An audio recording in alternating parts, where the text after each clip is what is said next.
అందరికీ welcome to my channel. ఈరోజు meal maker biryani ఎలా చేసుకోవాలో ఈ వీడియోలో చూసేద్దాం.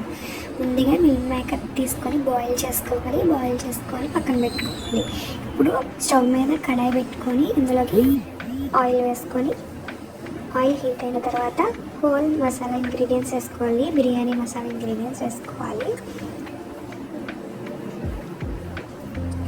ఇవన్నీ వేగిన తర్వాత ఇందులోకి ఆనియన్స్ వేసుకొని వేగనివ్వాలి. ఆనియన్స్ బాగా వేగినాక ఇందులోకి పచ్చిమిర్చి అయితే వేసుకోవాలి. పచ్చిమిర్చి వేసుకొని బాగా కలుపుకోవాలి. ఇందులోకి మీకు నచ్చిన వెజిటబుల్స్ అయితే వేసుకోవచ్చు.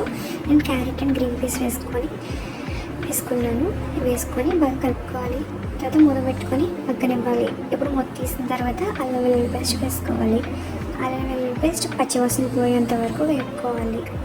ఇది వేగిన తర్వాత ఇందులోకి గరం మసాలా, కారం, జీలకర్ర, ధనియాల పొడి అయితే వేసుకోవాలి. ఇప్పుడు మిల్ మేకర్లు బాయిల్ చేసుకుని బాగా పిండుకొని వేసుకోవాలి. మిల్ మేకర్ కాసేపు అన్నా సరే మసాలాలో కొంచెం వేగనివ్వాలి. అప్పుడే మసాలాలన్నీ దానికి పడతాయి. ఇప్పుడు సాల్ట్ వేసుకొని బాగా కలుపుకోవాలి. ఇప్పుడు ఆల్రెడీ వాష్ చేసుకొని సోక్ చేసుకున్న బిర్యానీ రైస్ అయితే వేసుకోవాలి. నేను 2.5 గ్లాసులు రైస్కి 4 గ్లాసెస్ వాటర్ వేసుకున్నాను. వెజిటబుల్స్ కూడా మగ్గాలి కాబట్టి. సో ఇప్పుడు సాల్ట్, కారం ఏమో సరిపోతే అడ్జస్ట్ చేసుకొని మూత పెట్టి మగ్గనివ్వాలి. అంతేనండి, ఎంతో టేస్టీగా ఉండే మిల్ మేకర్ బిర్యానీ అయితే రెడీ అయిపోతుంది.